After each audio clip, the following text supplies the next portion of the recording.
Welcome to PSC studio. അപ്പം നമുക്ക് ജനുവരി മാസത്തെ കറണ്ട് അഫയേഴ്സ് നോക്കി തുടങ്ങാം. അപ്പോൾ നമുക്കറിയാം LDC അതുപോലെ LSDD സെക്രട്ടറി ഒക്കെ വരുന്നുണ്ട് അല്ലേ. ഈ ഒരു എല്ലാ എക്സാമിനും നല്ല ഇമ്പോർട്ടൻ്റ് ആയിട്ടുള്ള ടോപ്പിക്കാണ് കറണ്ട് അഫെയർ എന്ന് പറയുന്നത്. ഇപ്പം LDCക്ക് ആണെങ്കിൽ 20 മാർക്കും LSDD സെക്രട്ടറിക്ക് ആണെങ്കിൽ 15 മാർക്കുമാണ് കറണ്ട് അഫെയറിനുള്ളതിൽ. അപ്പോൾ നമ്മൾ എത്രത്തോളം ഇമ്പോർട്ടൻസ് കൊടുക്കണമെന്ന് നമുക്കറിയാം. അപ്പം നമുക്ക് ഓരോ ദിവസവും അതായത് 3 ദിവസം വെച്ച് കറണ്ട് അഫയേഴ്സ് പഠിച്ചു പോകാം. ഇതിപ്പോൾ ഞാൻ ഇൻക്ലൂഡ് ചെയ്തേക്കുന്ന ജനുവരി 1 മുതൽ 3 വരെയുള്ള കറണ്ട് അഫയേഴ്സാണ്. പത്രത്തിൽ നിന്നൊക്കെ കിട്ടിയ ന്യൂസൊക്കെ വെച്ചിട്ടുള്ള കറണ്ട് അഫയേഴ്സ് ആണ് പറയാൻ പോകുന്നത്.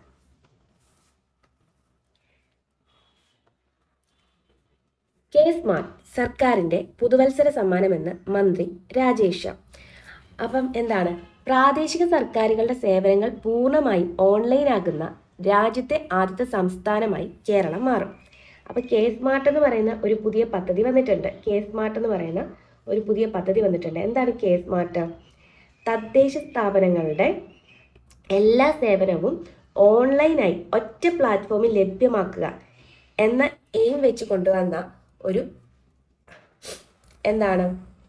പദ്ധതിയാണ്, ഒരു ആപ്പാണ് സ്മാർട്ട് എന്ന് പറയുന്നത്. കുറച്ചുകൂടെ സ്മാർട്ട് ആവുന്നു. കേരള സ്മാർട്ട് എന്നാണ് സ്മാർട്ട് എന്ന് പറഞ്ഞാൽ. അതായത് നമ്മുടെ തദ്ദേശ സ്ഥാപനങ്ങൾ, പഞ്ചായത്ത്, താലൂക്ക്, അതൊക്കെ ഇല്ലേ, അതുപോലെയുള്ള സ്ഥാപനങ്ങളിലെ എല്ലാ സേവനങ്ങളും ഓൺലൈനായിട്ട് ഒറ്റ പ്ലാറ്റ്ഫോമിൽ കിട്ടാൻ വേണ്ടിയിട്ടുള്ളതാണ് സ്മാർട്ട് പദ്ധതി എന്ന് പറയുന്നത്.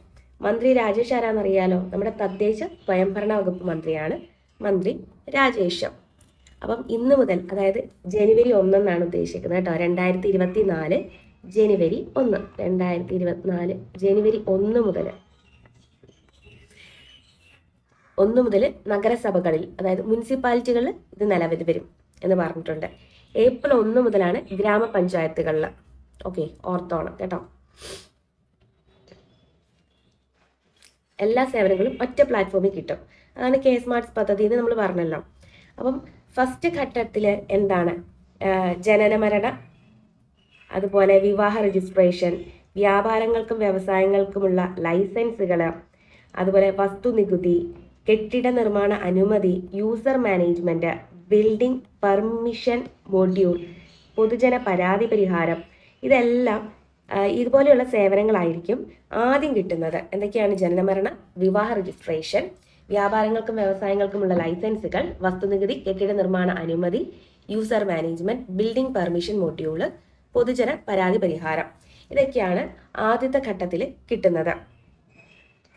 പിന്നെ നമ്മൾ സ്മാർട്ട് ആപ്ലിക്കേഷനിലൂടെ അപേക്ഷകൾക്കും അതുപോലെ പരാതികളും ഓൺലൈനായിട്ട് സമർപ്പിക്കാനും, അതുപോലെ തന്നെ ഓൺലൈനായിട്ട് ഇവയുടെയൊക്കെ കൈപ്പറ്റ് രസീത് പരാതിക്കാരൻ അല്ലെങ്കിൽ അപേക്ഷകന്റെ ലോഗിങ്ങിലും വാട്സപ്പിലും അതുപോലെ ഇമെയിലും ലഭ്യമാക്കുന്നുണ്ട്. ഓക്കെ, ഇതൊക്കെ നമുക്ക് സ്റ്റേറ്റ്മെന്റ് ടൈപ്പ് ക്വസ്റ്റ്യൻസ് ഒക്കെ ചോദിച്ചാൽ ഇതൊക്കെ വേണം ചോദിക്കാം. അപ്പം ജസ്റ്റ് ഒന്ന് വായിച്ചിരിക്കുന്നത് നല്ലതായിരിക്കും കേട്ടോ. ഓൺലൈനായിട്ട് പരാതി കൊടുക്കാം, അതുപോലെ അപേക്ഷയൊക്കെ കൊടുക്കാം നമുക്കറിയാം. അതുപോലെ തന്നെ ഓൺലൈനായിട്ട് തന്നെ, അത് വാട്സപ്പിലും ഇമെയിലും അതിൻ്റെ കൈപ്പറ്റ് രസീതും കൂടെ ആ പരാതിക്കാരൻ അല്ലെങ്കിൽ അപേക്ഷകന് കിട്ടും എന്നുള്ളതാണ് ഏറ്റവും ഇമ്പോർട്ടൻറ്റ്. പിന്നെ ഇപ്പം പ്രവാസികൾ, ഇപ്പം ഇവിടെ ഇന്ത്യയിലല്ലാത്ത ആളുകൾക്ക് നേരിട്ടെത്താതെ തന്നെ തദ്ദേശ സ്ഥാപനങ്ങളിൽ നിന്നുള്ള സേവനങ്ങൾ ലഭിക്കും. അതൊരു നല്ല പോയിന്റാണ് അല്ലേ. ഇവിടെ എത്താതെ തന്നെ കിട്ടുമല്ലോ. അതുപോലെ വീഡിയോ KYCയിലൂടെ വിവാഹ രജിസ്ട്രേഷൻ ആവശ്യമായ രേഖകൾ ഓൺലൈനായിട്ട് സമർപ്പിച്ച് ലോകത്ത് എവിടെയിരുന്നും ചെയ്യാം. അത് വേറൊരു വീഡിയോ KYCയിലൂടെ വിവാഹ രജിസ്ട്രേഷൻ ആവശ്യമായ രേഖകളും ഓൺലൈനായിട്ട് സമർപ്പിക്കാൻ പറ്റും. അതുപോലെ GIS സാങ്കേതിക വിദ്യയുടെ സഹായത്തോടെ നിമിഷങ്ങൾക്കുള്ളിൽ കെട്ടിട നിർമ്മാണ പെർമിറ്റുകൾ ജനങ്ങൾക്ക് ലഭ്യമാകും. ഓക്കെ, പിന്നെ ഇതൊക്കെ ഒന്ന് ജസ്റ്റ് വായിച്ചിരുന്നാൽ മതി. വായിച്ചിരിക്കില്ല, നന്നായിട്ടൊന്ന് വായിച്ചിരിക്കണം. സ്മാർട്ടിലെ നോ യുവർ ലാൻഡ് എന്ന ഫീച്ചറിലൂടെ ഒരു സ്ഥലത്ത് ഏതെല്ലാം തരത്തിലുള്ള കെട്ടിടങ്ങളാണ് നിർമ്മിക്കാൻ കഴിയുക എന്ന് പൊതുജനങ്ങൾക്കറിയാൻ സാധിക്കും. ഓർത്തോണം, നോ യുവർ ലാൻഡ്. അപ്പോൾ സ്മാർട്ടിലെ ഒരു ഫീച്ചറാണ് നോ യുവർ ലാൻഡ് എന്ന് പറയുന്നത്. ആ ഒരു ഫീച്ചറിലൂടെ ഒരു സ്ഥലത്ത് ഏതെല്ലാം തരത്തിലുള്ള കെട്ടിടങ്ങളാണ് നിർമ്മിക്കാൻ കഴിയുക എന്ന് പൊതുജനങ്ങൾക്ക് അറിയാൻ പറ്റും. പിന്നെ അപേക്ഷയിൽ തീരുമാനമെടുക്കാനുള്ള തലങ്ങളുടെ എണ്ണം സാങ്കേതികവിദ്യയുടെ സഹായത്തോടെ കുറയുന്നത് ഉദ്യോഗസ്ഥരുടെ ജോലിഭാരം ലഘൂകരിക്കുമെന്ന് മന്ത്രി പറഞ്ഞു. പല തലങ്ങളിലായിരിക്കും ഈ അപേക്ഷയിലൊക്കെ തീരുമാനമെടുക്കുന്നത്. അതുകൊണ്ട് തന്നെ ഉദ്യോഗസ്ഥരുടെ ജോലിഭാരം കുറയ്ക്കാനും നമ്മുടെ കെ സ്മാർട്ട് മൂലം കഴിയും. അപ്പോൾ കെ സ്മാർട്ട് ഭയങ്കര ഇമ്പോർട്ടൻ്റ് ആയിട്ടുള്ളത്. ഇതൊക്കെ ഒരുപാട് ക്വസ്റ്റ്യൻസ് കിട്ടും. അപ്പോൾ കെ സ്മാർട്ട് പദ്ധതി എന്നാ വന്നേ 2024 ജനുവരി 1-നാണ് നഗരസഭകളിൽ വരുന്നത്. 2024 ഏപ്രിൽ 1 മുതൽ ഗ്രാമപഞ്ചായത്തുകളിൽ വരും. നമ്മുടെ തദ്ദേശ സ്വയംഭരണ വകുപ്പ് മന്ത്രി ആരാ? MP രാജേഷാണ് അല്ലേ. ഇതെന്താണ്? തദ്ദേശ സ്ഥാപനങ്ങളുടെ എല്ലാ സേവനവും ഓൺലൈനായിട്ട് ഒറ്റ പ്ലാറ്റ്ഫോമിൽ ലഭ്യമാക്കുക. അതാണ് ഇതിൻ്റെ എയിം എന്ന് പറയുന്നത്. അപ്പോൾ പ്രവാസികൾക്ക് ഇവിടെ വരാതെ തന്നെ തദ്ദേശ സ്വയംഭരണ സ്ഥാപനങ്ങളിലെ സേവനങ്ങൾ കിട്ടും. അതുപോലെ തന്നെ വീഡിയോ KYCയിലൂടെ എന്ത് ചെയ്യാൻ പറ്റും? വിവാഹ രജിസ്ട്രേഷൻ ആവശ്യമായ രേഖകൾ ഓൺലൈനായിട്ട് സമർപ്പിക്കാൻ പറ്റും.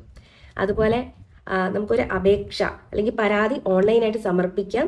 അതുപോലെ അവയുടെ തൽസ്ഥിതി ഓൺലൈനായിട്ട് അറിയാൻ പറ്റും. അതുപോലെ കൈപ്പറ്റ് രസീത് വാട്സാപ്പിലോ ഇമെയിലോ ഒക്കെ നമുക്ക് ഓൺലൈനായിട്ട് ലഭിക്കും. ഇതൊക്കെ ഇമ്പോർട്ടൻ്റാണ്. അതുപോലെ GIS ഉപയോഗിച്ചിട്ട് നിമിഷങ്ങൾക്കുള്ളിൽ കെട്ടിട നിർമ്മാണ പെർമിറ്റുകൾ നമുക്ക് ലഭിക്കും.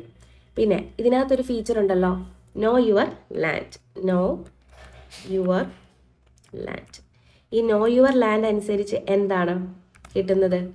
ഒരു സ്ഥലത്ത് ഏതെല്ലാം തരത്തിലുള്ള കെട്ടിടങ്ങൾ നിർമ്മിക്കാൻ കഴിയും എന്നുള്ള കാര്യം പൊതുജനങ്ങൾക്ക് അറിയാൻ സാധിക്കും. അപ്പം ഇത്ര ഓർത്തോണം. ഇനി അടുത്തത് ഒരു ന്യൂസ് കഴിഞ്ഞു. ഇതിൽ നിന്ന് നമുക്ക് ഒരുപാട് ക്വസ്റ്റ്യൻസ് കിട്ടിയിട്ടുണ്ട്.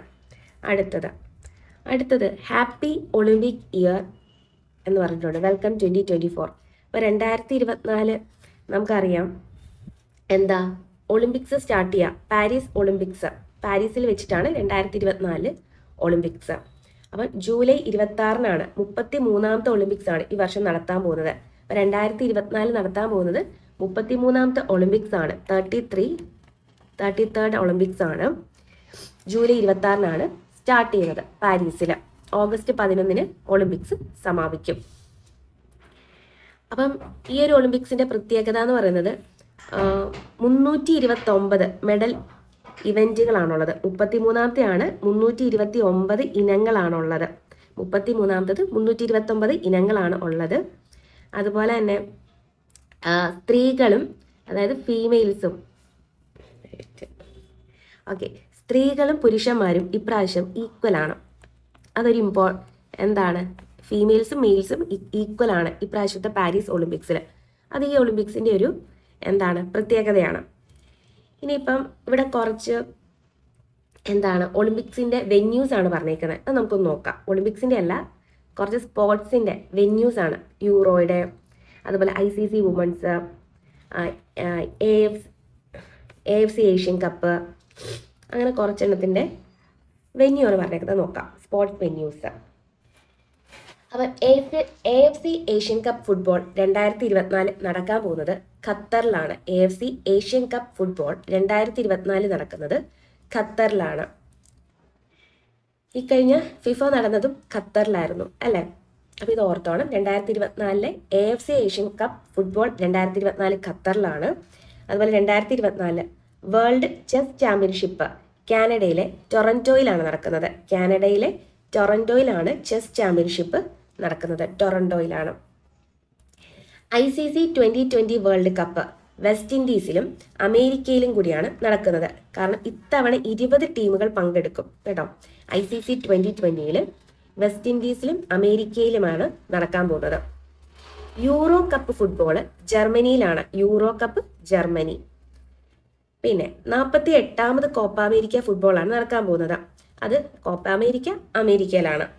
അതുപോലെ വുമൻസ് ICC 2020 ബംഗ്ലാദേശിലാണ് നടക്കുന്നത്. വുമൻസ് ICC 2020 നടക്കാൻ പോകുന്നത് ബംഗ്ലാദേശിലാണ്. ഒന്നുകൂടെ നോക്കാം. AFC Asian cup. അപ്പോൾ കഴിഞ്ഞ ഫുട്ബോള് FIFA നടന്നത് ഖത്തറിലായതുകൊണ്ട് ഇതും ഖത്തറിലാണ്. നമ്മൾ ഓർത്ത് വെക്കണം. AFC ഏഷ്യൻ കപ്പ് ഒരു ഏഷ്യൻ രാജ്യമാണല്ലോ ഖത്തർ. അപ്പോൾ ഇത് ഓർത്ത് വെക്കുക. AFC ഏഷ്യൻ കപ്പ് ഖത്തറിലാണ്. World chess championship chess championship നടക്കാൻ പോകുന്നത് എവിടെയാണ്? കാനഡയിലാണ്, ടൊറൻറ്റോയിൽ. യോധയ്ക്കകത്ത് അവർ ചെസ് കളിക്കുമ്പോൾ ഒരു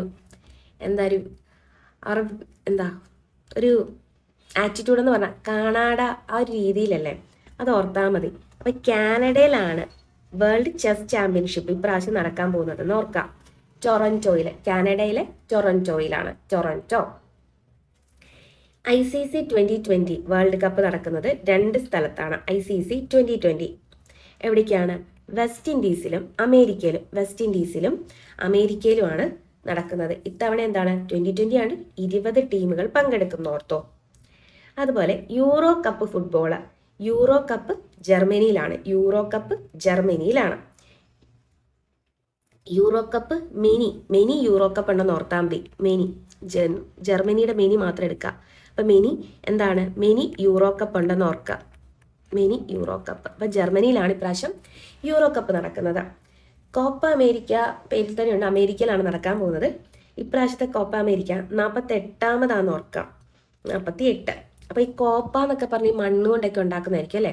അത് താഴെ വീണ എന്ത് ചെയ്യും? പൊട്ടും എന്ന് ഓർക്കാം. അപ്പം 48. അപ്പം 48, 8ന്റെ പകുതിയാണ് 4. അങ്ങനെ ഓർത്ത് വെക്കാൻ പറ്റുമെങ്കിൽ നോക്കുക കേട്ടോ. അപ്പം 48ാമത്തെ കോപ്പ അമേരിക്ക ഫുട്ബോൾ ടൂർണമെൻ്റ് ആണ് നടക്കാൻ പോകുന്നത്. ഇനി ICC 2020 പറഞ്ഞു, വെസ്റ്റ് ഇൻഡീസിലും അമേരിക്കയിലുമാണെന്ന് പറഞ്ഞു. ഇത് വുമൻസ് ICC 2020. വുമൻസ് ICC 2020 നടക്കുന്നത് ബംഗ്ലാദേശിലാണ് വുമൻസ് ICC 2020 നടക്കാൻ പോകുന്നത്. ഓർത്തല്ലോ. ഇതും ജസ്റ്റ് ഒന്നുകൂടെയൊക്കെ നോക്കുക, കേട്ട് പഠിക്കാം കേട്ടോ. മൂന്നാമത്തത്, ഇപ്പം 16ാമത് ധനകാര്യ കമ്മീഷൻ വന്നിട്ടുണ്ട്. 16th ധനകാര്യ കമ്മീഷനാണ്. ഓക്കെ, ഈ ഒരു ധനകാര്യ കമ്മീഷന്റെ ചെയർമാൻ എന്ന് പറയുന്നത് ഡോക്ടർ അരവിന്ദ് പനഗിരിയാണ് ഇപ്പോഴത്തെ ധനകാര്യ കമ്മീഷന്റെ ചെയർമാൻ എന്ന് പറയുന്നത്. ഈ ഒരു പേര് നമ്മൾ നേരത്തെ കേട്ടിട്ടുണ്ടല്ലോ. എവിടാണ്? നീതി ആയോഗ് ഒക്കെ പഠിക്കുമ്പോൾ അല്ലേ. നീതി ആയോഗിന്റെ ആദ്യ വൈസ് ചെയർമാൻ ആയിരുന്നു അരവിന്ദ് പനഗിരിയ. നീതി ആയോഗിന്റെ ആദ്യത്തെ വൈസ് ചെയർമാൻ ആയിരുന്നു അരവിന്ദ് പനഗിരിയ. അപ്പൊ 16ാമത് ധനകാര്യ കമ്മീഷൻ ചെയർമാനാണെന്ന് നമ്മൾ പറഞ്ഞു. 16ാമത് ധനകാര്യ കമ്മീഷൻ ചെയർമാനാണ്. അപ്പം ധനകാര്യ കമ്മീഷന്റെ ജോലികൾ എന്തൊക്കെയാണ്? നമുക്ക് കറണ്ട് അഫെയർ പഠിക്കുന്ന കൂട്ടത്തിൽ ധനകാര്യ കമ്മീഷനെ കുറിച്ചും കൂടെ പഠിക്കാം. കാരണം ഇത് പത്രത്തിൽ എഴുതിയേക്കുന്നത് മാത്രമാട്ടോ പറയുന്നത്. കേന്ദ്ര സംസ്ഥാന ധനകാര്യ ബന്ധങ്ങളിൽ ശുപാർശ നൽകുന്ന ഭരണഘടനാ സ്ഥാപനമാണ് ധനകാര്യ കമ്മീഷൻ. കേന്ദ്ര സംസ്ഥാന ധനകാര്യ ബന്ധങ്ങളിൽ ശുപാർശകൾ നൽകുന്ന, ഇവിടെ ശുപാർശ എന്ന് എഴുതിയിരിക്കുന്നത്, പക്ഷെ മലയാളത്തിൽ നമ്മൾ പഠിച്ചിട്ടുണ്ട് ശുപാർശയല്ല, ശുപാർശ. ഓക്കെ, അപ്പൊ കേന്ദ്ര സംസ്ഥാന ധനകാര്യ ബന്ധങ്ങളിൽ ശുപാർശകൾ നൽകുന്ന ഭരണഘടനാ സ്ഥാപനമാണ് ധനകാര്യ കമ്മീഷൻ. ഓക്കെ, പിന്നെ കേന്ദ്രത്തിന്റെ മൊത്തം നികുതി വരുമാനത്തിൽ നിന്ന് സംസ്ഥാനങ്ങൾക്ക് എത്ര വീതം നൽകണമെന്നും ധനകാര്യ കമ്മീഷൻ ശുപാർശ ചെയ്യുന്നു. കേന്ദ്രമാണല്ലോ നമുക്ക് പൈസ കിട്ടുന്നത്, കേന്ദ്രത്തിൽ നിന്നാണല്ലോ. അപ്പൊ കേന്ദ്രത്തിന്റെ മൊത്തം നികുതി വരുമാനത്തിൽ നിന്ന് സംസ്ഥാനങ്ങൾക്ക് എത്ര വീതം നൽകണമെന്നൊക്കെ തീരുമാനിക്കുന്നത് കേന്ദ്ര ധനകാര്യമന്ത്രി അല്ല, അത് ധനകാര്യ കമ്മീഷൻ ശുപാർശ ചെയ്തിട്ടാണ് അത് തീരുമാനിക്കുന്നത്. പിന്നെ ഓരോ സംസ്ഥാനത്തിനും ജനസംഖ്യ അടക്കമുള്ള ഘടകങ്ങൾ പരിഗണിച്ചുകൊണ്ടായിരിക്കും ഇത്. ഒരു സംസ്ഥാനത്തിന് എത്ര വീതം കൊടുക്കണം എന്ന് ആ ഒരു സംസ്ഥാനത്തെ ജനസംഖ്യനെ ബേസ് ചെയ്തിട്ട് മാത്രമായിരിക്കും ഇത് തീരുമാനിക്കുന്നത്.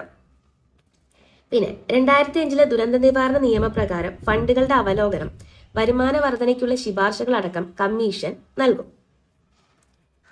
2005 ദുരന്ത നിവാരണ നിയമപ്രകാരമുള്ള ഫണ്ടുകളുടെ അവലോകനം, അതുപോലെ വരുമാന വർധനയ്ക്കുള്ള ശുപാർശകൾ അടക്കം കമ്മീഷൻ നൽകും. വരുമാനം എങ്ങനെ വർദ്ധിക്കാം എന്നുള്ള ശുപാർശ നൽകും. അതുപോലെ 2005 ദുരന്ത നിവാരണ നിയമപ്രകാരമുള്ള ഫണ്ടുകളുടെ അവലോകനം, അതിനുള്ള ശുപാർശകൾ എല്ലാം നടത്തുന്നത് ധനകാര്യ കമ്മീഷനാണ്. ഇപ്പൊ 2026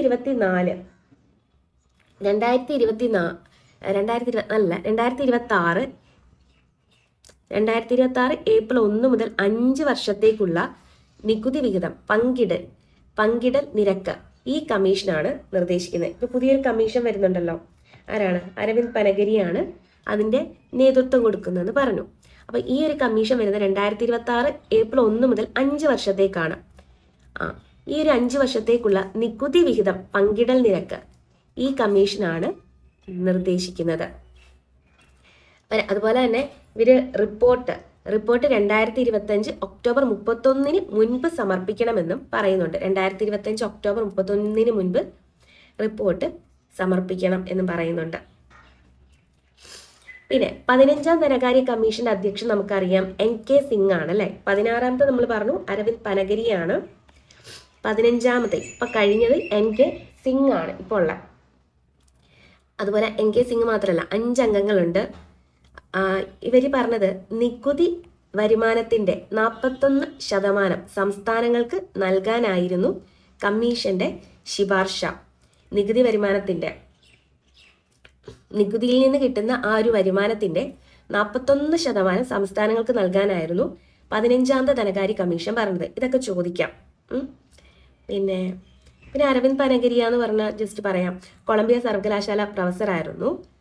പിന്നെ നീതി ആയോഗിന്റെ ആദ്യത്തെ വൈസ് ചെയർമാൻ ആയിരുന്നു. ഏഷ്യൻ വികസന ബാങ്ക്, ഏഷ്യൻ ഡെവലപ്മെന്റ് ബാങ്കിന്റെ ചീഫ് ഇക്കണോമിസ്റ്റ് ആയിരുന്നു. അതുപോലെ ലോക ബാങ്ക്, രാജ്യാന്തര നാണയ നിധി, IMF, ലോക വ്യാപാര സംഘടന, ഈ ഒരു സ്ഥാനങ്ങളിലൊക്കെ സേവന പരിചയമുണ്ട്. 2017 നീതി ആയോഗ് വൈസ് ചെയർമാൻ സ്ഥാനത്ത് നിന്ന് രാജിയൊക്കെ വെക്കുന്നുണ്ട്. ഇത്രയൊക്കെ ഓർക്കാം. അപ്പം നമ്മൾ പറഞ്ഞു 16ാമത് ധനകാര്യ കമ്മീഷൻ ചെയർമാനെ തെരഞ്ഞെടുത്തു. ആരാണ്? അരവിന്ദ് പനഗരിയാണ്. ഓക്കെ. അപ്പം ഈ ഒരു കമ്മീഷൻ 2026 ഏപ്രിൽ 1 വരും. 1 മുതൽ 5 വർഷത്തേക്കായിരിക്കും ഈ ഒരു കമ്മീഷൻ ഉണ്ടാവുക. പിന്നെ നികുതി വിഹിതം പങ്കിടൽ നിരക്ക് ഈ കമ്മീഷനാണ് നിർദ്ദേശിക്കുന്നത്. റിപ്പോർട്ട് 2025 ഒക്ടോബർ 31 മുൻപ് സമർപ്പിക്കണമെന്ന് പറഞ്ഞിട്ടുണ്ട്. അതുപോലെ 15ാം ധനകാര്യ കമ്മീഷൻ ഏതാണ്? NK സിംഗിന്റെ കമ്മീഷനാണ്. അപ്പം നികുതി വരുമാനത്തിന്റെ 41% സംസ്ഥാനങ്ങൾക്ക് നൽകാനായിരുന്നു ഈ ഒരു കമ്മീഷൻ ശുപാർശ ചെയ്തതെന്ന് പറയുന്നത്. പിന്നെ അരവിന്ദ് പനഗരിയെ പറ്റി പറയുമ്പോൾ എന്താണ്? നീതി ആയോഗിന്റെ ആദ്യത്തെ വൈസ് ചെയർമാൻ ആണ്. IMFന്റെ ചീഫ് ഇക്കണോമിസ്റ്റ് ആയിട്ടുണ്ട്. അതുപോലെ കൊളംബിയ സർവകലാശാല പ്രൊഫസർ ആയിരുന്നു. ലോക bank, IMF, world trade organisation തുടങ്ങിയ സ്ഥാപനങ്ങളിൽ സേവനം അനുഷ്ഠിച്ചിട്ടുണ്ട്. ഇതൊക്കെ ഓർത്തിരിക്കുക അദ്ദേഹത്തെ പറ്റി. അതുപോലെ നമ്മുടെ ധനകാര്യ കമ്മീഷനെ പറ്റി പറയുമ്പം കേന്ദ്ര സംസ്ഥാന ധനകാര്യ ബന്ധങ്ങളിൽ ശുപാർശ നൽകുന്ന ഭരണഘടനാ സ്ഥാപനമാണ്. അതുപോലെ കേന്ദ്രത്തിന്റെ മൊത്തം നികുതി വരുമാനത്തിൽ നിന്ന് സംസ്ഥാനങ്ങൾക്ക് എത്ര വീതം നൽകണമെന്ന് ശുപാർശ ചെയ്യുന്നത് ആരാണ്? ധനകാര്യ കമ്മീഷനാണ്. അത് വെറുതെ ശുപാർശ ചെയ്യുവാണോ? അല്ല, ഓരോ സംസ്ഥാനത്തെയും ജനസംഖ്യയെ ബേസ് ചെയ്തിട്ടാണ് അല്ലെ. അതുപോലെ 2005 ദുരന്ത നിവാരണ നിയമപ്രകാരമുള്ള ഫണ്ടുകളുടെ അവലോകനത്തിന് ശുപാർശകൾ കൊടുക്കുക. അതുപോലെ വരുമാന വർധനയ്ക്കുള്ള ശുപാർശകൾ കൊടുക്കുക. ഇതെല്ലാം ചെയ്യുന്ന ആരാണ്? നമ്മുടെ ധനകാര്യ കമ്മീഷനാണ്. ഇതെല്ലാം നമ്മൾ എക്കണോമിക്സിൽ ധനകാര്യ കമ്മീഷൻ പഠിക്കുമ്പോൾ ഇതും കൂടെയൊക്കെ ഓർത്ത് വെക്കാം. അപ്പോൾ 3ാമത്തെ കഴിഞ്ഞു. ഇനി 4, എക്സ്പോസാറ്റ് വിക്ഷേപിച്ചു. പുതുവർഷത്തിലെ PSLVയുടെ ആദ്യ ദൗത്യം. അപ്പം ISRO എക്സ്പോസാറ്റ് എന്ന് പറയുന്ന ഒരു സാറ്റലൈറ്റ് വിക്ഷേപിച്ചിട്ടുണ്ട്. PSLVയിലാന്ന് പറഞ്ഞല്ലോ. PSLVയുടെ നമ്മുടെ ജനുവരി 1 ആദ്യത്തെ ദൗത്യമാണ് ഈ വർഷത്തെ. ജനുവരി 1 2024 എക്സ്പോസാറ്റ് വിക്ഷേപിച്ചു. എങ്ങനെ ഓർത്ത് വെക്കാന്ന് വെച്ചാൽ, ന്യൂ ഇയറിന് ഈ നമ്മുടെ നാട്ടിലൊക്കെ എക്സ്പോകളൊക്കെ ഉണ്ടാകത്തില്ലേ? എക്സ്പോ, അത് ഓർത്താൽ മതി. അപ്പം ന്യൂ ഇയർ ആണ്. അപ്പോൾ ആദ്യത്തേത് ഏതാണ്? എക്സ്പോയാണ്. എക്സ്പോസാറ്റ്. അപ്പോൾ വിക്ഷേപണ വാഹനം PSLV ആന്ന് പറഞ്ഞു. PSLV C-58 ആണ്. PSLV C-58 ആണ് എന്താണ് വിക്ഷേപണ വാഹനം എന്ന് പറയുന്നത്. 60ാമത്തെ വിക്ഷേപമാണ്. PSLVയുടെ 60ാമത്തെ വിക്ഷേപണമാണ്. 58ന്റെ കൂടെ 2 കൂട്ടിയാൽ മതി. അപ്പോൾ PSLVയുടെ 60ാമത്തെ വിക്ഷേപണമാണ് ഓക്കെ എക്സ്പോസാറ്റ് എന്ന് പറയുന്നത്. ആദ്യത്തേത് 93 സെപ്റ്റംബറിലാണ്. 93 സെപ്റ്റംബറിലാണ് ആദ്യത്തെ വിക്ഷേപണം എന്ന് പറയുന്നത്. ഓക്കെ, ഇപ്പം 60ാമത്തെ നിൽക്കുക 2024 ജനുവരി 1. ആദ്യത്തെ എന്താണ്? 93 സെപ്റ്റംബറിലാണ്. ഓക്കെ, അതായത് 30 വർഷം. ഈ ഒരു 30 വർഷത്തിനിടെ 345 ഉപഗ്രഹങ്ങൾ ഭ്രമണപഥത്തിൽ എത്തിച്ചിട്ടുണ്ട്. ഓക്കെ, 345, 30 വർഷത്തിനിടെ 345 ഉപഗ്രഹങ്ങൾ ഭ്രമണപഥത്തിൽ എത്തിച്ചിട്ടുണ്ട്. 2 എണ്ണം മാത്രമാണ് പരാജയപ്പെട്ടത്. അതൊന്ന് ജസ്റ്റ് ഓർത്തിരിക്കുക. അപ്പം എന്താണ് മെയിനായിട്ട് ഓർക്കണ്ടേ? ആദ്യത്തെ ISROയുടെ പുതുവർഷത്തിലെ ആദ്യത്തെ PSLV ദൗത്യം എന്ന് പറയുന്നത് എക്സ്പോസാറ്റ് ആയിരുന്നു. എക്സ്പോസാറ്റ്. Okay, PSLV-C-58 60ാമത്തെ വിക്ഷേപമാണ്. PSLVയുടെ ആദ്യത്തെ എന്നായിരുന്നു? അത് 93 സെപ്റ്റംബറിലായിരുന്നു അല്ലേ? അതെ. എന്തിനാണ് എക്സ്പോസാറ്റ് വിക്ഷേപിച്ചതെന്ന് നോക്കാം. തമോഗർത്തത്തിലെ ഉള്ളറകൾ അറിയാൻ ഈ ലക്ഷ്യവുമായി ബഹിരാകാശത്തുള്ള രണ്ടാമത്തെ രാജ്യമാണ് ഇന്ത്യ.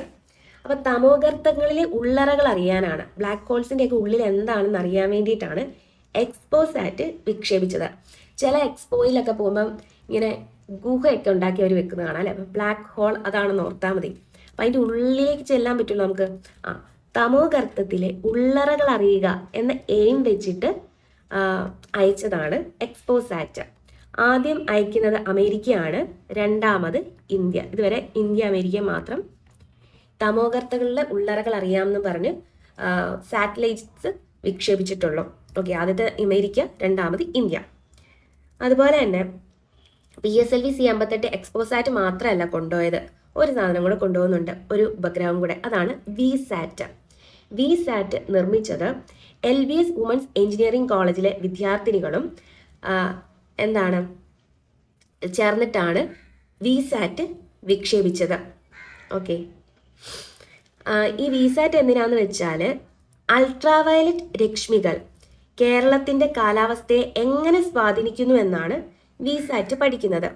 ഓക്കെ, VSAT പഠിക്കുന്നത് എന്താണ്?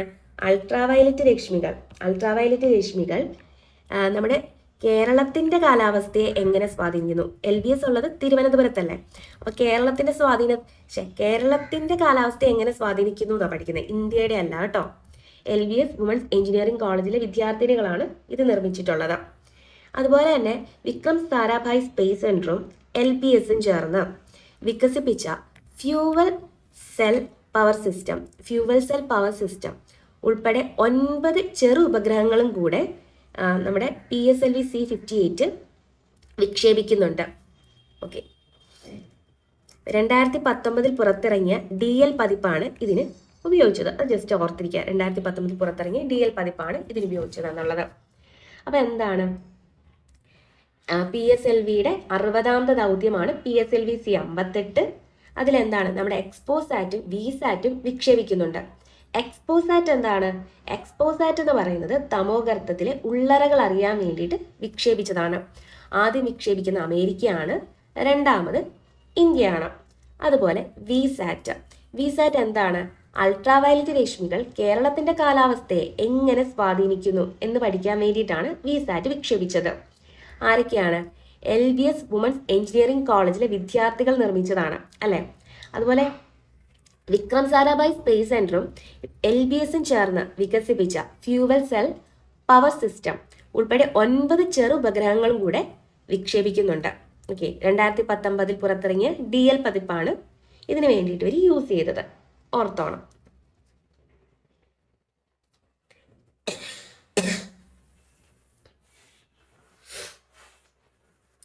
അഞ്ചാമത്തെ 2024 ജനുവരി 1-ന് 2024 ജനുവരി 1-ന് അന്താരാഷ്ട്ര ഏകദിന ക്രിക്കറ്റിൽ നിന്നും വിരമിച്ച ഓസ്ട്രേലിയൻ ക്രിക്കറ്ററാണ് ഡേവിഡ് വാർണർ. ഓക്കെ, പുള്ളിക്കാരൻ്റെ വാറൊക്കെ അവസാനിപ്പിച്ചു, റെസ്റ്റ് എടുത്തു അല്ലേ? അപ്പൊ ഡേവിഡ് വാർണറാണ് 2024 ജനുവരി 1-ന് അന്താരാഷ്ട്ര ഏകദിന ക്രിക്കറ്റിൽ നിന്ന് വിരമിച്ച ഓസ്ട്രേലിയൻ ക്രിക്കറ്ററാണ് ഡേവിഡ് വാർണർ. 2023 രാജ്യത്തിനായും ക്ലബിനായും ഏറ്റവും കൂടുതൽ ഗോളുകൾ നേടിയ താരം ആരെന്ന ചോദ്യത്തിന് ഒറ്റ ഉത്തരമേ ഉള്ളൂ, ക്രിസ്ത്യാനോ റൊണാൾഡോ. അപ്പൊ ക്രിസ്ത്യാനോ റൊണാൾഡോ ആണ് അദ്ദേഹത്തിന്റെ രാജ്യത്തിന് വേണ്ടിയിട്ടും അതുപോലെ ക്ലബിനായിട്ടും ഏറ്റവും കൂടുതൽ ഗോളുകൾ നേടിയ താരം ക്രിസ്ത്യാനോ റൊണാൾഡോ ആണ്. അദ്ദേഹം ഏത് ക്ലബും ഏത് രാജ്യമാണെന്നൊക്കെ ഒന്ന് കമന്റ് ചെയ്യണേ. സംസ്ഥാന സ്കൂൾ കലോത്സവത്തിന് നാളെ കൊല്ലത്ത് തുടക്കം എന്നാ പറയുന്നത്. ഓക്കെ, അപ്പൊ കൊല്ലത്ത് നമ്മുടെ ഇപ്പൊ 2024 ജനുവരിയിൽ ഉള്ള സ്കൂൾ കലോത്സവം എവിടെയാണ് തുടങ്ങിയത്? കൊല്ലത്താണ് അല്ലെ? കൊല്ലത്ത് സ്റ്റാർട്ട് ചെയ്തു. അതിനു വേണ്ടിയിട്ട് ഒരു മൊബൈൽ ആപ്പ് ഇവർ പുറത്തിറക്കിയിട്ടുണ്ട്. ആ മൊബൈൽ ആപ്പിന്റെ പേരാണ് ഉത്സവം. ഓക്കെ, ഉത്സവം എന്നാണ് മൊബൈൽ ആപ്പിന്റെ പേര്. കേരള കർഷക തൊഴിലാളി യൂണിയന്റെ മുഖമാസികയായ കർഷക തൊഴിലാളി ഏർപ്പെടുത്തിയ പ്രഥമ കേരള പുരസ്കാരത്തിന് ആരാണ്? VS അച്യുതാനന്ദൻ അർഹനായി. VS അച്യുതാനന്ദനാണ് അതിനർഹനായത്. അപ്പോൾ ഒന്നുകൂടെ നോക്കാം. 2024 ജനുവരി 1, അതായത് ന്യൂ ഇയറിന്റെ അന്ന് തന്നെ എന്താണ്, അന്താരാഷ്ട്ര ഏകദിന ക്രിക്കറ്റിൽ നിന്നും വിരമിച്ചതാരാണ്? ഓസ്ട്രേലിയൻ ക്രിക്കറ്റ് താരമാണ് ഡേവിഡ് വാർണർ ആണ്. അതുപോലെ ക്രിസ്ത്യാനോ റൊണാൾഡോയെ പറ്റി പറഞ്ഞ എന്താ? രാജ്യത്തിനായും ക്ലബിനായും ഏറ്റവും കൂടുതൽ ഗോളുകൾ 2023 നേടിയതാരാണ്? ക്രിസ്ത്യാനോ റൊണാൾഡോ ആണ്. പിന്നെ നമ്മുടെ ഇപ്രാവശ്യത്തെ സ്കൂൾ കലോത്സവം എവിടെയാണ്? കൊല്ലത്താണ് തുടങ്ങിയത്, അതായത് കൊല്ലത്താണ്. അതുപോലെ അതിനു വേണ്ടിയിട്ട് ഒരു മൊബൈൽ ആപ്പ് പുറത്തിറക്കി, ഉത്സവം എന്നാണ്. കലോത്സവം, അപ്പോൾ ഉത്സവം എന്ന് പറയുന്ന ആപ്പാണ്. പിന്നെ കേരള കർഷക തൊഴിലാളി യൂണിയന്റെ മുഖമാസിക എന്താണ്? കർഷക തൊഴിലാളി എന്ന് തന്നെയാണ്. കർഷക തൊഴിലാളി തന്നെയാണ് കേരള കർഷക തൊഴിലാളി യൂണിയന്റെ മുഖമാസിക എന്ന് പറയുന്നത്. അപ്പം അവര് ആദ്യമായിട്ട് ഒരു കേരള പുരസ്കാരം ഏർപ്പെടുത്തി. അത് നമുക്ക് കിട്ടിയത് VS അച്യുതാനന്ദനാണ്. ആദ്യത്തെ കേരള പുരസ്കാരം കിട്ടിയത്, കർഷക തൊഴിലാളി മാസികയുടെ ആദ്യത്തെ കേരള പുരസ്കാരം കിട്ടിയത് VS അച്യുതാനന്ദനാണ്. ഓർക്കുക, 8 എണ്ണം നമ്മൾ പഠിച്ചു. 8 കൂടുതൽ കാര്യങ്ങൾ, ഇൻഫർമേഷൻ നമ്മളിപ്പം പഠിച്ചിട്ടുണ്ട് അല്ലേ, മറ്റേ ന്യൂസുകളിലൊക്കെ ആയിട്ട്. ഇനി രാജ്യാന്തര AI ഉച്ചകോടിയുടെ വേദിയാകുന്ന കേരളത്തിലെ നഗരം എന്ന് പറയുന്നത് കൊച്ചിയാണ്. Kochi international AI artificial intelligence, അതിൻ്റെ ഒരു ഉച്ചകോടി നടക്കുന്നുണ്ട്. അതിൽ കേരളത്തിന് വേദിയാകുന്ന നഗരം എന്ന് പറയുന്നത് കൊച്ചിയാണ്. ഇവിടെ മുഖ്യമന്ത്രി, അതുപോലെ നമ്മുടെ വ്യവസായ വകുപ്പ് മന്ത്രി ആരാണ്? P രാജീവാണ് അല്ലേ. ഇപ്പൊ P രാജീവ്, ഇവരൊക്കെ IBM senior vice president Dinesh Nirmal എന്നിവർ കൊച്ചിയിൽ ചർച്ച നടത്തുന്നുണ്ട്. നിക്ഷേപകരെയൊക്കെ ആകർഷിക്കുന്നതിന് വേണ്ടിയിട്ട് രാജ്യാന്തര AI ഉച്ചകോടി കൊച്ചിയിൽ എന്നൊക്കെ ഉള്ളൊരു ന്യൂസ് പത്രത്തിൽ കിടപ്പുണ്ട്. ഓക്കെ, കേരള കൗമുദി ഈ പേപ്പറിൽ നിന്നാണ് ഈ ഒരു ന്യൂസ് എടുത്തിട്ടുള്ളത് കേട്ടോ. ഇത് നോക്കിയേക്കണം. അപ്പം ഈ ഒരു ഉച്ചകോടി നടക്കുന്ന എവിടെയാണെന്ന് മാത്രം നമ്മൾ ജസ്റ്റ് നോക്കാം. ഇനി ദേശീയ നിയമ അതോറിറ്റി ചെയർമാൻ VR ഗവായി ആണ് ദേശീയ നിയമ അതോറിറ്റി ചെയർമാൻ. നമ്മുടെ ആദ്യത്തെ നിയമ മന്ത്രി ആരാണ്?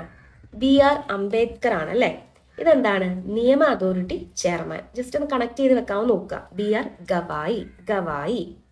ഓക്കെ, ഇപ്പൊ 10 ക്വസ്റ്റ്യൻസ് നമ്മൾ കഴിഞ്ഞിട്ടുണ്ട്. ഇനി അടുത്തത്, ബ്രിക്സിൽ പുതിയതായി അംഗമായ രാജ്യങ്ങൾ.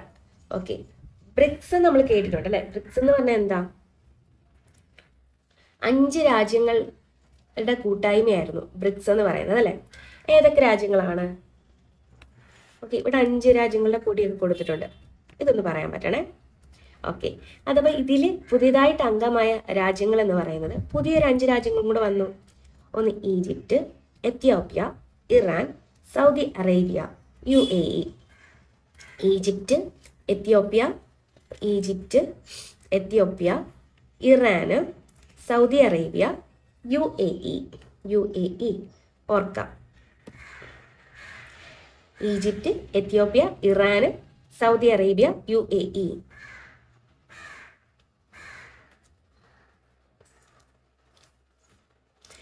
അടുത്തിടെ അന്തരിച്ച പ്രമുഖ കർണാടക സംഗീതജ്ഞനാണ് OS ത്യാഗരാജൻ. ത്യാഗരാജൻ എന്നുള്ള പേര് കേൾക്കുമ്പം ത്യാഗരാജ സ്വാമികളെ ഓർമ്മ വരുമല്ലോ. കർണാടക സംഗീതജ്ഞനാണ് കിട്ടും.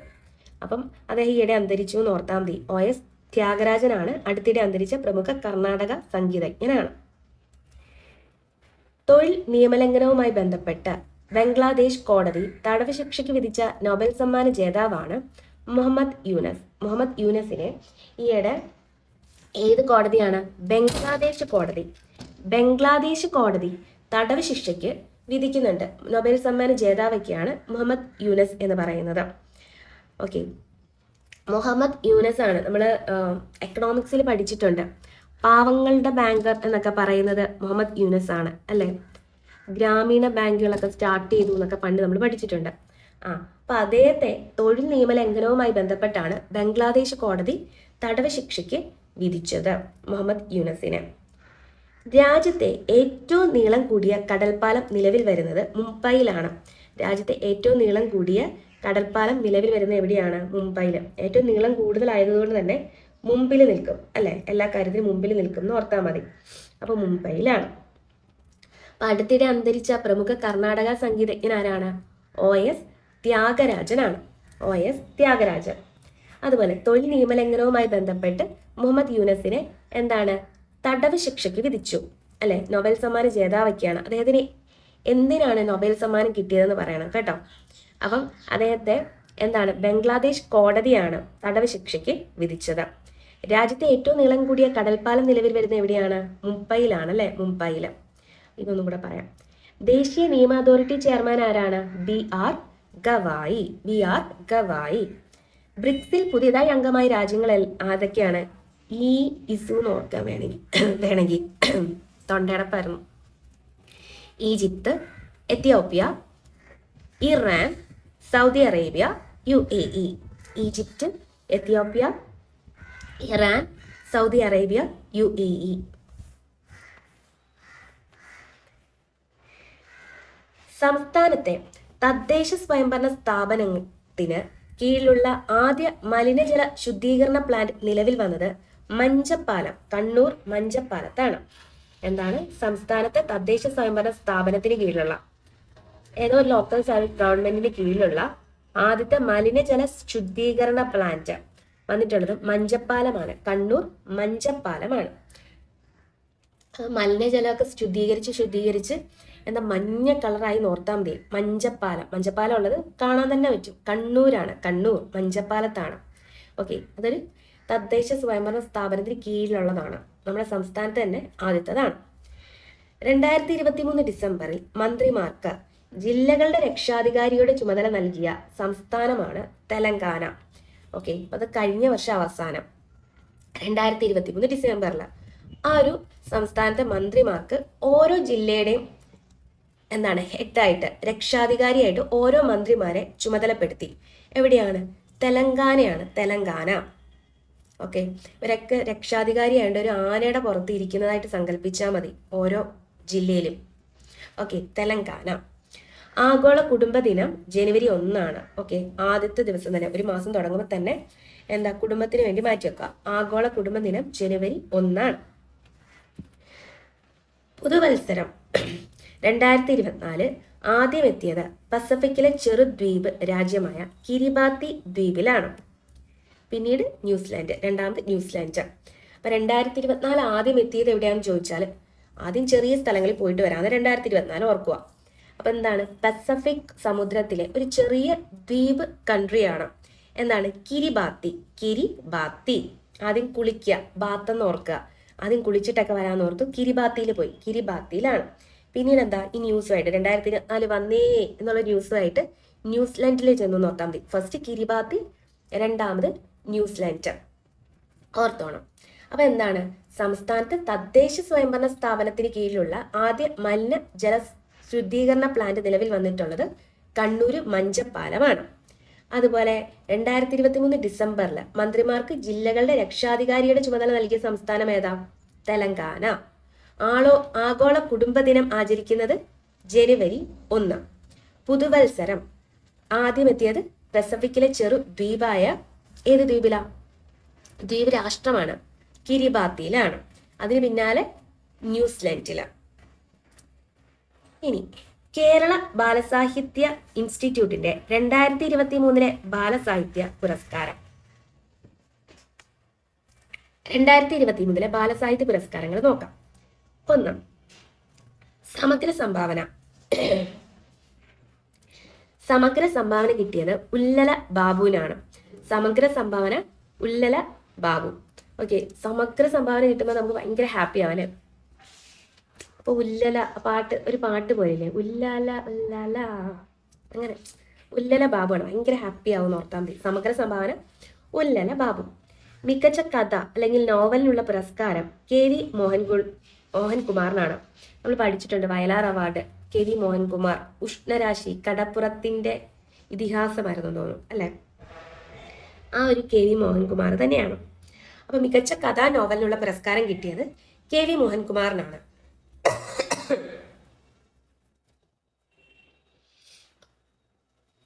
ഓക്കെ, അപ്പം ഇതെന്താണ്, കുട്ടികൾക്ക് ബാലസാഹിത്യ പുരസ്കാരമാണല്ലോ. അപ്പോൾ ചെറിയൊരു ബുക്കാണ് ഉണ്ടക്കണ്ണൻ്റെ കാഴ്ചകൾ. അപ്പോൾ കുട്ടികളുമായിട്ടുള്ള ബന്ധപ്പെട്ടാന്ന് ഓർത്താൽ മതി. ഉണ്ടക്കണ്ണൻ്റെ കാഴ്ചകളാണ്. അപ്പൊ KV മോഹൻകുമാറാണ് ഉണ്ടക്കണ്ണൻ്റെ കാഴ്ചകളാണ് കഥ അല്ലെങ്കിൽ നോവലിനുള്ള പുരസ്കാരം കിട്ടിയത്. കവിതയാണെങ്കിൽ ദിവാകരൻ വിഷ്ണുമംഗലം വെള്ള ബലൂൺ. കവിത വെള്ള ബലൂൺ ആണ്, ദിവാകരൻ വിഷ്ണുമംഗലം. കവിതയ്ക്കുള്ള പുരസ്കാരം കിട്ടിയത് എന്താണ്, കിട്ടിയ ആള് എന്താ, കവിതയുടെ പുരസ്കാരം വാങ്ങാൻ വന്ന ഒരു വെള്ള ബലൂണൊക്കെ കൈ പിടിച്ചിട്ട് എന്താണ്, ദിവാകരൻ വിഷ്ണുമംഗലം എന്ന് പറയുന്ന ഒരാൾ വരുന്നതായിട്ട് ഓർത്താൽ മതി. വെള്ള ബലൂൺ, ദിവാകരൻ വിഷ്ണുമംഗലം. മികച്ച ജീവചരിത്രം അല്ലെങ്കിൽ ആത്മകഥയാണെങ്കിൽ സെബാസ്റ്റ്യൻ പള്ളിത്തോടാണ്. ജീവചരിത്രം അല്ലെങ്കിൽ ആത്മകഥ സെബാസ്റ്റ്യൻ പള്ളിത്തോട്. തന്നെ നമ്മളിങ്ങനെ ഇരുന്ന് കഥ പറയുക, ആത്മകഥ എന്ന് ഓർത്താൽ മതി. തന്നെ ഇരുന്ന് കഥ പറയുക അല്ലെങ്കിൽ അല്ലെങ്കിൽ ആൾക്കാരൊക്കെ ജീവചരിത്രമൊക്കെ എഴുതുമ്പോൾ എന്താണ്, അതിനകത്ത് പുള്ളിക്കാരൻ പോയ പള്ളി തോടും ഒക്കെ കാണുമല്ലോ, അത് ഓർത്താൽ മതി. പള്ളിത്തോട്, എന്ത് പള്ളിത്തോടാണ്? സെബാസ്റ്റ്യൻ പള്ളിത്തോട്. സെബാസ്റ്റ്യൻ പള്ളിത്തോടാണ്. അതുപോലെ വിവർത്തനം പുനരാഖ്യാനം ശ്രീകൃഷ്ണപുരം കൃഷ്ണൻകുട്ടി. വിവർത്തനം അല്ലെങ്കിൽ പുനരാഖ്യാനം ആരാണ്? ശ്രീകൃഷ്ണപുരം കൃഷ്ണൻകുട്ടിയാണ്. ശ്രീകൃഷ്ണപുരം എന്ന് എഴുതിയിട്ടുണ്ട്, അത് ഒന്നും കൂടി പുനരാഖ്യാനം ചെയ്ത് കൃഷ്ണൻകുട്ടി എന്ന് എഴുതിയ പോലെ ഓർത്താൽ മതി. ശ്രീകൃഷ്ണപുരം കൃഷ്ണൻകുട്ടിയാണ് എന്ത്, വിവർത്തനം അല്ലെങ്കിൽ പുനരാഖ്യാനം എന്ന് പറയുന്നത്. കേരള ബാലസാഹിത്യ ഇൻസ്റ്റിറ്റ്യൂട്ടിന്റെ 2023 ബാലസാഹിത്യ പുരസ്കാരമാണ് പറഞ്ഞത്. സമഗ്ര സംഭാവന എന്താണ്? ഭയങ്കര ഹാപ്പി ആവുമെന്ന് പറഞ്ഞല്ലേ, ഉല്ലല ബാബു. മികച്ച കഥ അല്ലെങ്കിൽ നോവൽ ആരാണ്? നമുക്ക് അറിയാവുന്ന ഒരാളാണ്, KV മോഹൻകുമാർ, ഉണ്ടക്കണ്ണൻ്റെ കാഴ്ചകൾ. അതുപോലെ കവിത ഒരു വെള്ള ബലൂണായിട്ട് ഒരാൾ വരുക, ആരാണ്? ദിവാകരൻ വിഷ്ണുമംഗലം.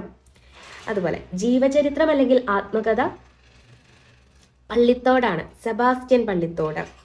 വിവർത്തനം അല്ലെങ്കിൽ പുനരാഖ്യാനം ശ്രീകൃഷ്ണപുരം കൃഷ്ണൻകുട്ടി. ശ്രീകൃഷ്ണപുരം കൃഷ്ണൻകുട്ടിയാണ്. അടുത്തത് 2023 ഡിസംബറിൽ ലോക ചെസ് ചാമ്പ്യന്റെ എതിരാളിയെ കണ്ടെത്താൻ ഈ വർഷം ടൊറന്റോയിൽ സംഘടിപ്പിക്കുന്ന കാൻഡിഡേറ്റ് ടൂർണമെന്റിന് ഇന്ത്യയിൽ നിന്നും യോഗ്യത നേടിയത് ഡി ഗുകേഷ് ആണ്. ഡി ഗുകേഷ്. ആർ പ്രജ്ഞാനന്ദ, വിദിത് സന്തോഷ് ഗുജറാത്തി എന്നിവർ നേരത്തെ യോഗ്യത നേടിയിരുന്നു. ആദ്യമായാണ് 3 ഇന്ത്യക്കാർ ഒരേ സമയം എന്താണ് കാൻഡിഡേറ്റ്സ് ടൂർണമെന്റിൽ പങ്കെടുക്കുന്നത്. ഇപ്പോഴത്തെ ലോക ചെസ് ചാമ്പ്യൻ ആരാണ് പറയണേ? അപ്പൊ 2023 ഡിസംബറിൽ ലോക ചെസ് ചാമ്പ്യന്റെ എതിരാളി ആരാണ്? ലോക ചെസ് ചാമ്പ്യന്റെ എതിരാളി എന്ന് കണ്ടെത്താൻ വേണ്ടിയിട്ട് ഒരു കാൻഡിഡേറ്റ്സ് ടൂർണമെന്റ് സംഘടിപ്പിക്കുന്നുണ്ട്. എവിടെയാണ്? ടൊറന്റോയിലാണ്. ടൊറന്റോയിൽ, കാനഡയിലെ ടൊറന്റോയിൽ. 2024 ഒരു സ്പോർട്സ് വെന്യൂ ആണല്ലോ. ഏത് സ്പോർട്സിൻ്റെ ആണ്? അത് ഇത് തന്നെ, ചെസ്സിൻ്റെ വേൾഡ് ചെസ് ചാമ്പ്യൻഷിപ്പ് ആണ് നടക്കുന്നത്. അപ്പം കാൻഡിഡേറ്റ്സ് ടൂർണമെൻറ്റ് നടത്തുന്നുണ്ട്. അതിൽ നിന്ന് ഇന്ത്യയിൽ നിന്ന് 3 പേരാണ് ഈ ഒരു ടൂർണമെൻറ്റിൽ പങ്കെടുക്കുന്നത്. ഓക്കെ, അപ്പം ഡി ഗുകേഷ് 2023 ഡിസംബറിൽ യോഗ്യത നേടിയെന്ന് പറയുന്നുണ്ട്. ഗുകേഷ്, പ്രജ്ഞാനന്ദ, അതുപോലെ വിദിത് സന്തോഷ് ഗുജറാത്തി. ഈ 3 പേരാണ്. ഗുകേഷ്, പ്രജ്ഞാനന്ദ, വിദിത്ത്.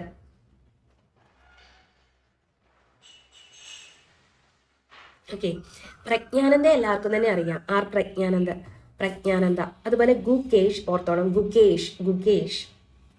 വിദിത് സന്തോഷ് ഗുജറാത്തി. ഈ 3 പേര് ഓർത്തിരിക്കാം.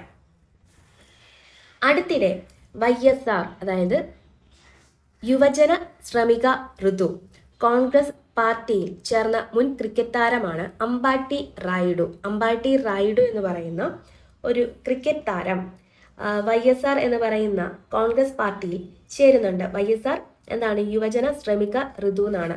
യുവജന ശ്രമിക ഋതു. അമ്പാട്ടി റായിഡു 34 വയസ്സെങ്ങാണ്ടേ ഉള്ളൂ. അപ്പം എന്താണ്? യുവജനമാണെന്നറിയാം. യുവജന ശ്രമിക ഋതു കോൺഗ്രസ് പാർട്ടിയാണ്.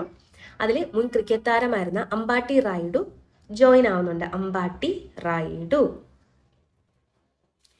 ശുദ്ധമായ ഊർജം പ്രോത്സാഹിപ്പിക്കുന്നതിനായി ഗ്രീൻ ഹൈഡ്രജൻ നയം നടപ്പിലാക്കാൻ ഉത്തരവിട്ട സംസ്ഥാനം ഉത്തർപ്രദേശാണ്. ഉത്തർപ്രദേശ് ഉത്തരവിട്ടു. എന്താണ് ഉത്തരവിട്ടത്? ഗ്രീൻ ഹൈഡ്രജൻ നയം നടപ്പിലാക്കാൻ. എന്തിനു വേണ്ടിയിട്ട്? ശുദ്ധമായ ഊർജം പ്രോത്സാഹിപ്പിക്കുന്നതിന് വേണ്ടിയിട്ട്. ശുദ്ധമായ ഊർജം പ്രോത്സാഹിപ്പിക്കാൻ വേണ്ടിയിട്ട് ഗ്രീൻ ഹൈഡ്രജൻ നയം നടപ്പിലാക്കാൻ ഉത്തർപ്രദേശ് ഉത്തരവിട്ടു. ഓർത്തോണം.